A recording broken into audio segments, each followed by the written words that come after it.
Assalamualaikum warahmatullahi wabarakatuh. Waalaikumsalam warahmatullahi wabarakatuh. Oke, baik teman-teman, kembali lagi dengan saya Muhammad Derajat Tama Putra dan teman saya yaitu Sri Manda Kartika. ya di ajang ngobrol santai bareng Hima KPI.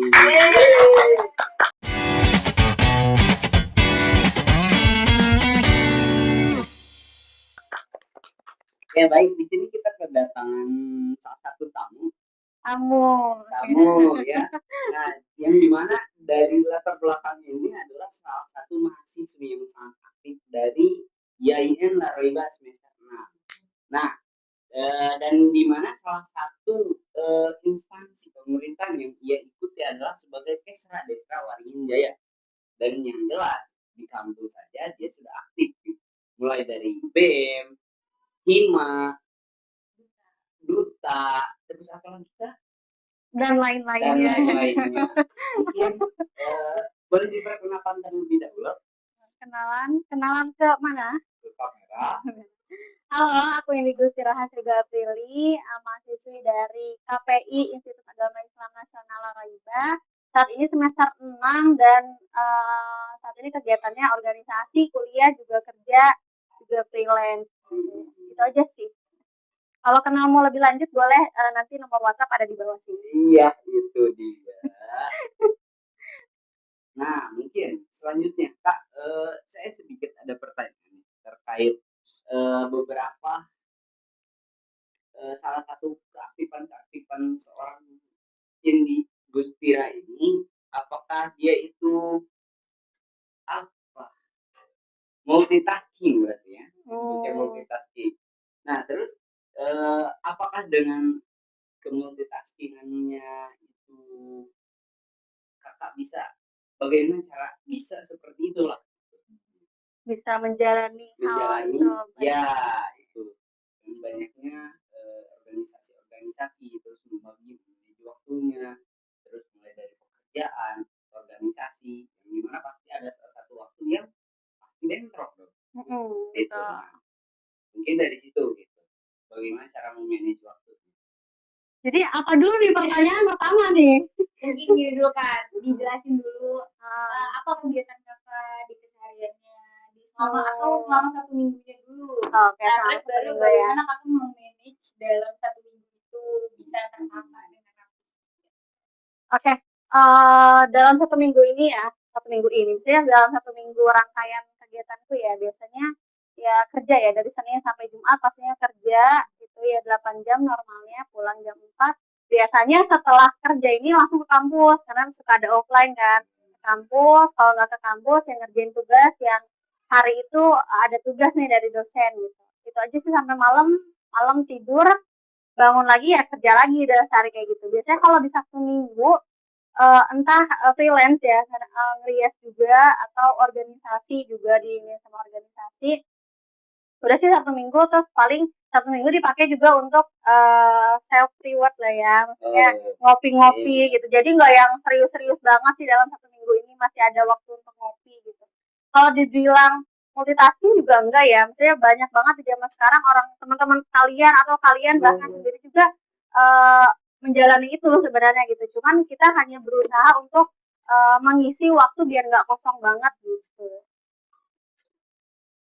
mungkin kalau dari segi manage waktu mungkin susah ya untuk orang seperti saya karena kan saya adalah seorang manusia yang tidak memiliki otak multitasking jadi apa ini selanjutnya manage waktu ya cara manage waktu kalau dari aku ya manage waktu nggak punya sih kayak yang jadwal mungkin kalau orang punya kan kayak jadwal keseharian iya enggak sih kalau iya mungkin kan ada sebagian orang yang kalau memang orangnya rapi ya bisa aja gitu kan kalau aku sendiri enggak sih seberjalannya aja gitu apa ya yang penting intinya gini kalau misalkan dalam kegiatan yang aku jalanin aku yang penting ada 3 yang harus aku dapat entah itu relasi ilmu kalau uang jadi kalau seandainya 3 itu nggak ada yang dalam acara kegiatan tersebut dari 3 itu nggak ada yang bisa aku dapat aku nggak akan mau ngikut misalkan contoh di organisasi di organisasi itu misalkan aku nggak dapat relasi atau nggak dapat uang atau misalkan nggak dapat ilmu, aku nggak bakal ngikut gitu. Jadi dalam manage waktu yaitu juga dilihatnya dari pilih juga kegiatan yang sekiranya memang dapat output untuk diri kita juga gitu. Nggak hanya sekedar jadi kita ngikut kegiatan nggak yang dapat capeknya aja gitu, tapi dapat ya entah paling utama banget relasi karena kan setelah relasi kalau kita udah relasi kita bisa dapat kerjaan juga kan dari orang orang dalam gitu, atau dari relasi juga kita bisa ya kan dapat kerja dari orang dalam, kalau kita kerja dapat uang juga gitu, dapat ilmu juga ini gitu sebenarnya.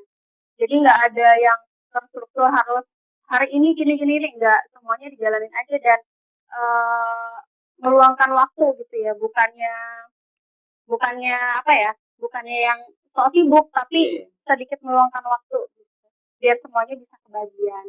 Ya, terus kalau boleh tahu ini selain kegiatan-kegiatan simpan kampus sama makeover ya. Makeover. Makeover. Makeover. Ini terus makeovernya apa nih? MUA makeover. Itu jadi endorse makeover ini ya. Jangan lupa makeover endorse ya. Itu.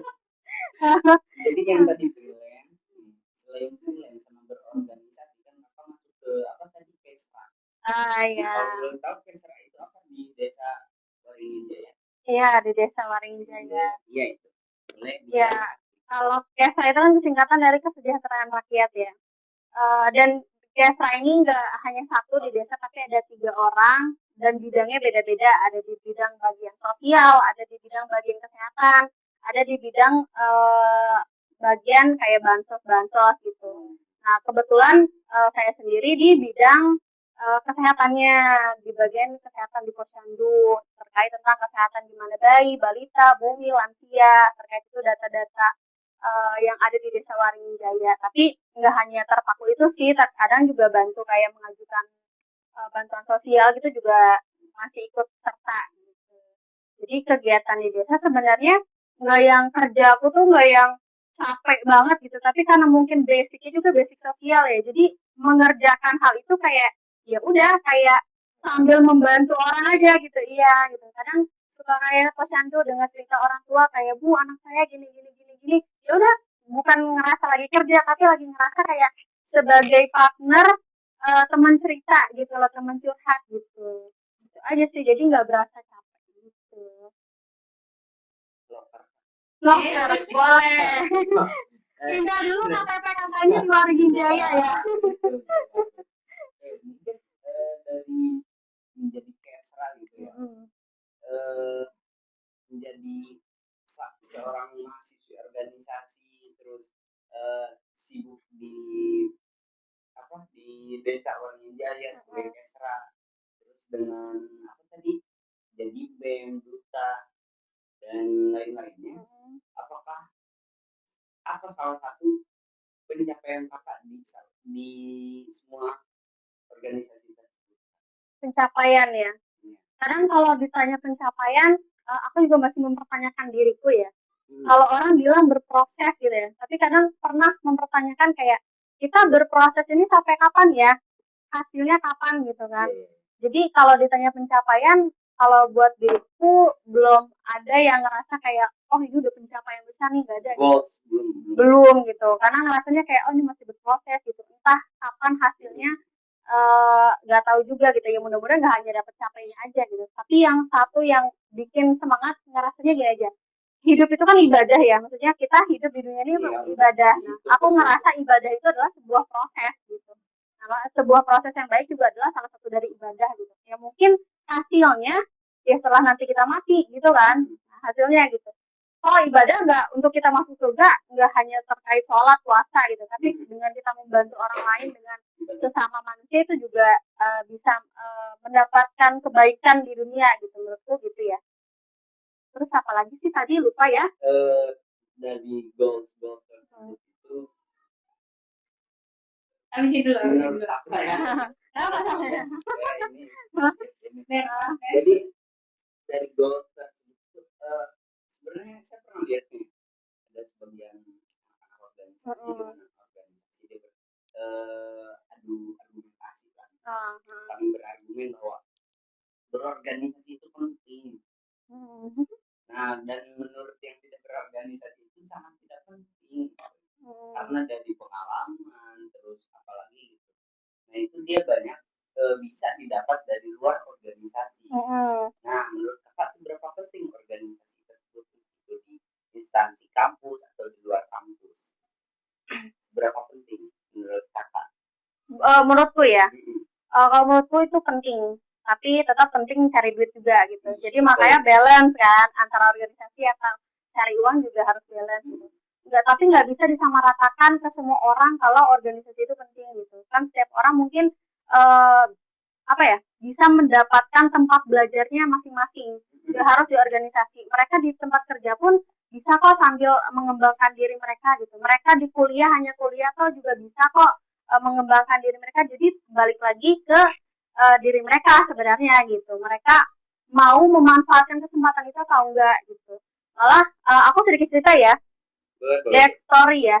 Aku dulu bukan tipe orang yang se-extrovert ini gitu. Bukan tipe orang yang suka ngomong di depan orang. Iya, aslinya saya 2 orang.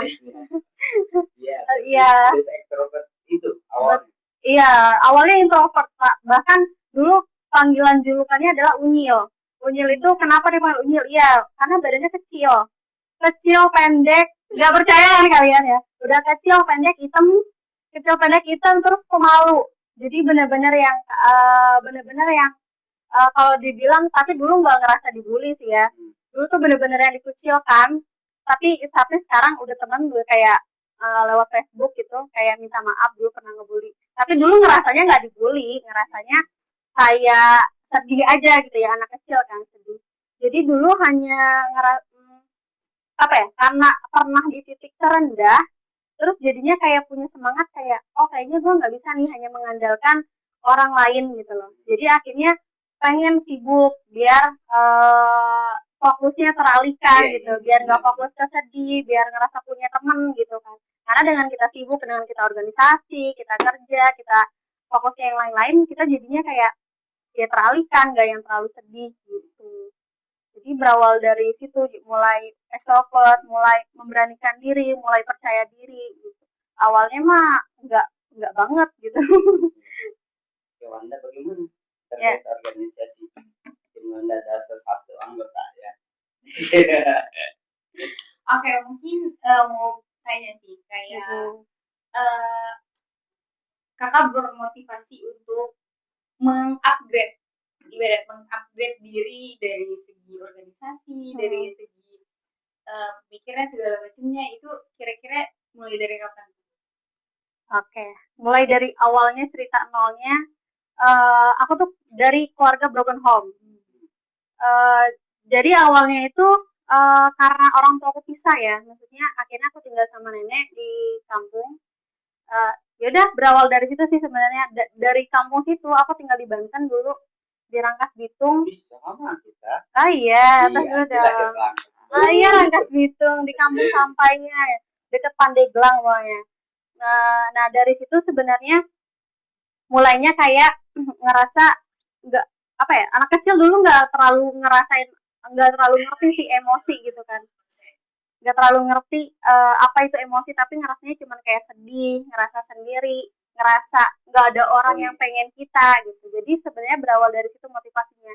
Nah di Rangkas itu aku apa aja dikerjain meskipun dibully ya, maksudnya nggak punya teman 2 doang gitu, teman sekolah tuh nggak ada. Karena mereka menganggap orang kota nih nggak bisa bahasa Sunda gitu kan ya, jadi kayak ya kultur gitu kan, mereka ngomong Sunda sedangkan aku nggak ngerti gitu ngomong Sunda gitu, jadi ya nggak agak sedikit tersisihkan. Nah dari situ tuh aku mulai kalian tahu jali-jali tau nggak, yang dari Papua, tahu nggak jali-jali? Iya. Jali-jali ada, pokoknya muter-muter dari Papua, dari tanaman gitu, kayak tanaman alang-alang gitu. Nah aku bikin gelang, bikin kalung, bikin cincin dari situ. Ada jali-jali warnanya tuh ada hitam, ada abu-abu, ada putih.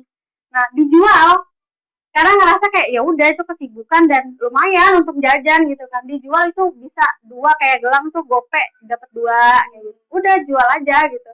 Terus maksudnya mengalami titik terendahnya ya berawalnya ya. Terus sampai sempat nggak mampu makan nasi, itu ya udah kita nyari singkong sekeluarga, orang mamaku, adekku, kakakku itu nyari singkong, benar-benar yang nggak mampu beli beras gitu. Nah dari situ sih sebenarnya, dan itu di situ masih introvert parah, masih yang nggak mau bersosialisasi. Terus nah alhamdulillahnya bisa sekolahnya karena beasiswa karena ranking 1 terus beasiswa, jadi selesai sekolah udah SMP itu masih pemalu banget, sangat-sangat pemalu. Bahkan untuk ngomong aja masih ngedrek-dek SMP tuh karena mondoknya salafi pula kan. Iya, jadi kan kalau salafi itu yang benar kayak gitu kan, manut-manut aja kan. Ya terus mondok belum terlalu inian lah. Nah di SMA aku mulai ngerasa kayak aku melihat perjuangan papaku sama mamaku tuh yang mereka maksudnya udah masing-masing, tapi mereka sebegitu kerasnya untuk kerja gitu. Dan SMA itu udah mulai mondok modern. Modern itu kan udah mulai biayanya udah lumayan ya, maksudnya udah 5 juta ke atas gitu. Sedangkan ada adekku mondok berdua di situ sama adek. Jadi kan mereka tuh benar-benar berjuang. Dari situ kayak oh ya kayaknya nggak bisa deh kayak terus-terusan kayak jadi pemalu, terus hanya merasa mengucilkan diri sendiri, merasa nggak pantas gitu. Nah dari SMA aku mulai aktif jadi MC kalau upacara, MC kalau acara-acara di pondok kayak gitu. Mulai dari situ karena dulu mama selalu bilang kalau ada disuruh apapun, entah Indi ngerasa bisa atau nggak bisa, mau aja dulu gitu. Karena nggak semua orang punya kesempatan itu gitu. Nanti bisa berjalan seberjalannya kita belajar gitu. Nah dari situ mulai belajar, mulai aktif organisasi. Makanya lulus sekolah juga, pas lulus sekolah, dulu lulusan COVID ya tahun 2020 ya. Itu pertama kali ada COVID di Jakarta, jadi itu belum lulus, harusnya lulus itu Juni atau Juli, itu di April, di Maret itu kita udah dipulangin dari pondok. Nah di situ karena Maret, April, Mei, Juni karena kosong kerjanya ngekos di Depok. Udah dari situ udah mulailah terbuka kan, mindsetnya udah mulai terbuka, pemikiran juga mulai terbuka. Kayaknya nggak bisa kalau seandainya terus-terusan kayak ngurung diri gitu, karena perlu sosialisasi juga, perlu terbuka sama orang, perlu banyak ngobrol gitu. Jadi motivasinya karena itu sih, karena nggak mau terus-terusan mengucilkan diri aja gitu. Memang pada awalnya emang pola pikir ya, dari mindset Betul, sendiri iya. bisa merubah tindakan, dan tindakan bisa merubah karakter gitu. Nah, jadi kepribadian itu ya bisa berubah itu karena mindsetnya itu ya. Iya. Mungkin dari mana masih ada yang ingin bertanya?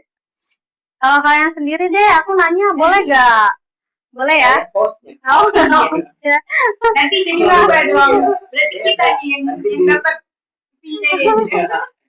Ya tapi kalau enggak, penasaran sedikit aja ya. Kalau dari kalian sendiri ini nggak sih udah nemu titik motivasi nggak sih kayak oh kayaknya gue nggak bisa nih terus-terusan kayak gini gitu. Apa sih yang bikin kalian kayak kadang kan ada yang mungkin motivasinya orang tua atau mungkin uh, motivasinya kayak pernah dibully gitu kan akhirnya oh gue nggak bisa nih kayak gini terus nih gitu. Oh tukang bully malah ya. Kalau dari saya motivasi hidup saya itu cuma kayak hidup. Iya.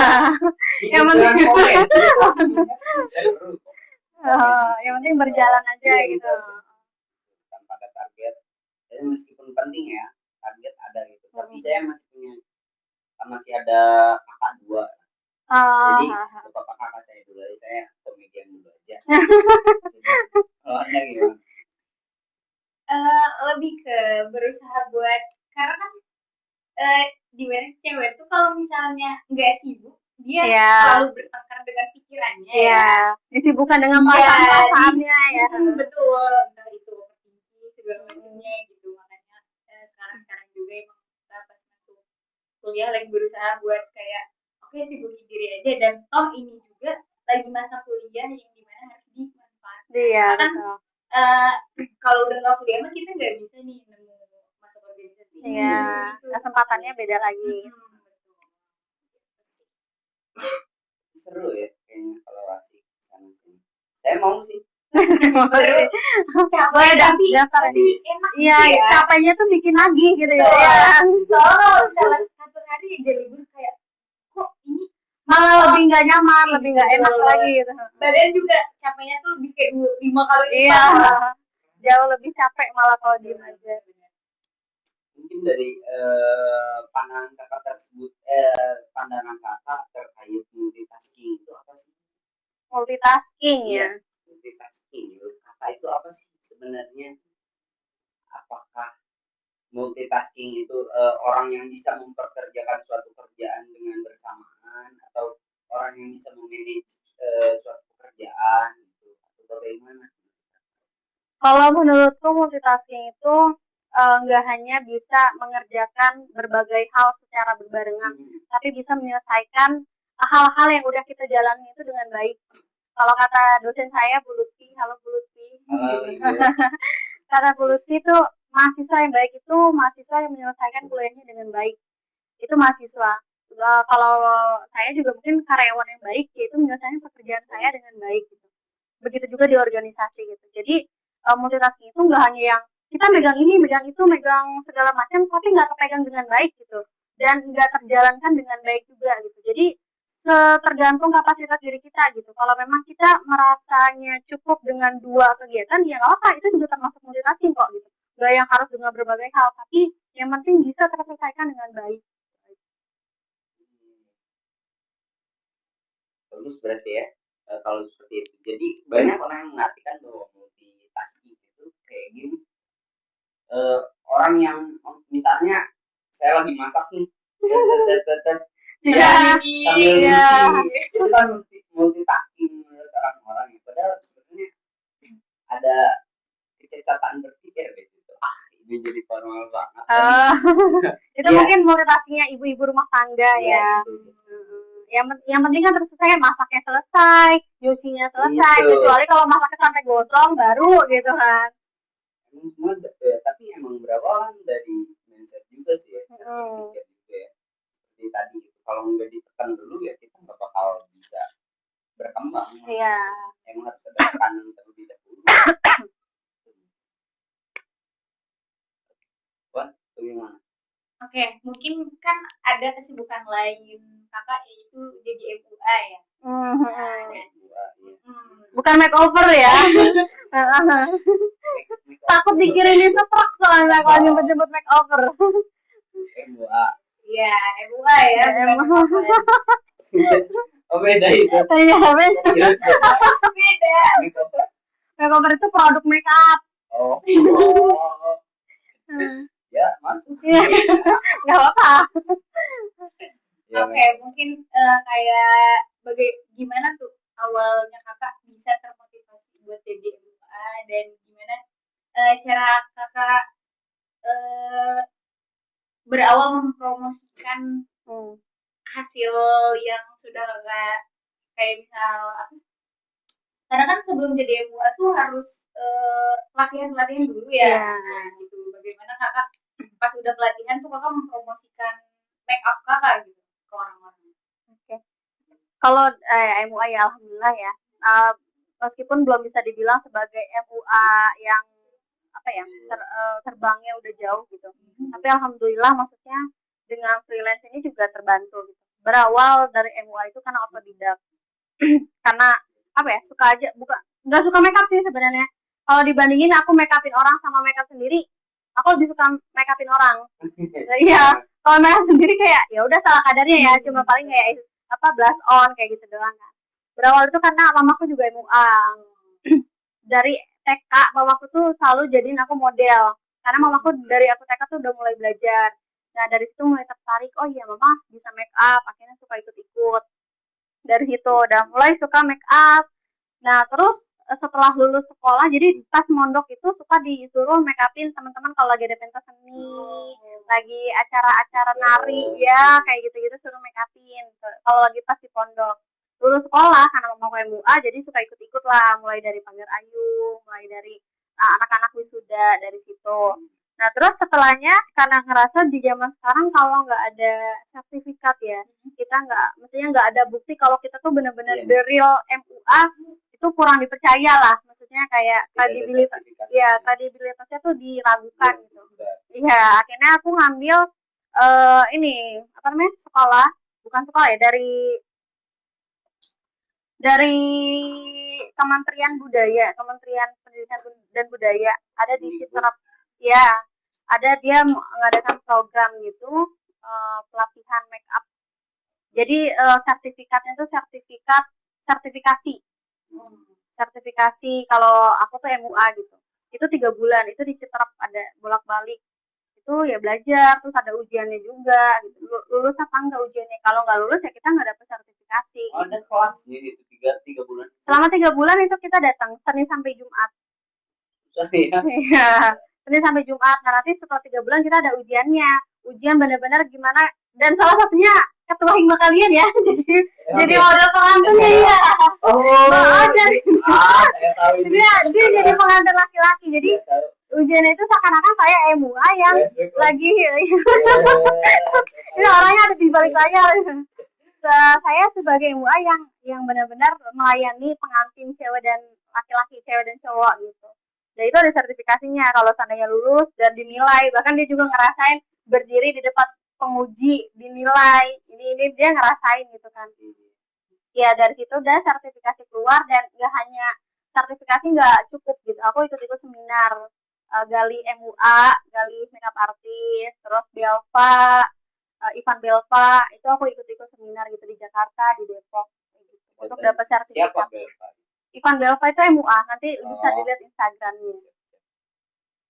Dia MUA yang udah papan atas gitu, yang udah benar-benar artis ya, udah yang ini. Itu sih bermula dari otodidak, terus akhirnya jadi hobi, dan akhirnya malah jadi mata pencarian ya, maksudnya jadi penghasilan buat kita. Dan promosinya ya zaman sekarang nggak jauh-jauh dari sosmed gitu. Dan relasi itu penting banget. Relasi, maksudnya mau meskipun kita mengandalkan sosmed ya juga penting itu, tapi relasi itu penting. Aku bisa make upin paskibraka di Kabupaten Bogor selama 3 tahun ini karena relasi. Make upin paskibraka kan juga itu untung-untungan ya, karena banyak banget MUA yang mau ikut MOU sama Kabupaten Bogor untuk make upin mereka gitu loh, make upin paskibrakanya. Dan itu karena relasi, ya pentingnya orang dalam gitu.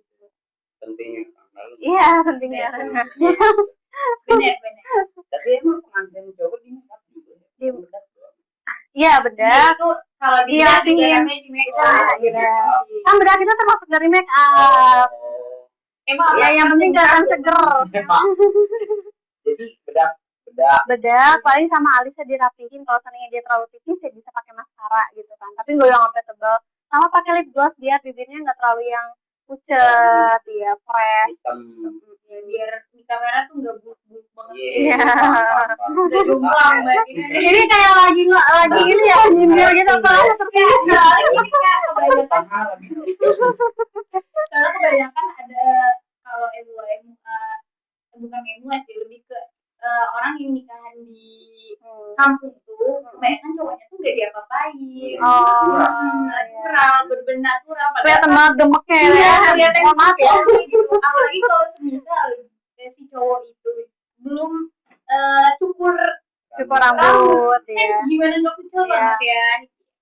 Itu harus ya, emang kebanyakan di kampung tuh bukannya sebenarnya nggak di make upin, tapi kebanyakan kalau di warlock itu mereka nggak mau laki-lakinya, mereka merasa kayak gue laki gitu, ngapain gue di make upin. Iya, merasa iya gitu kan. Mereka tuh berpikir make up itu ya kayak seperti kita gitu, padahal enggak, untuk bikin kelihatan fresh aja gitu kan. Lucu aja tiba-tiba di sini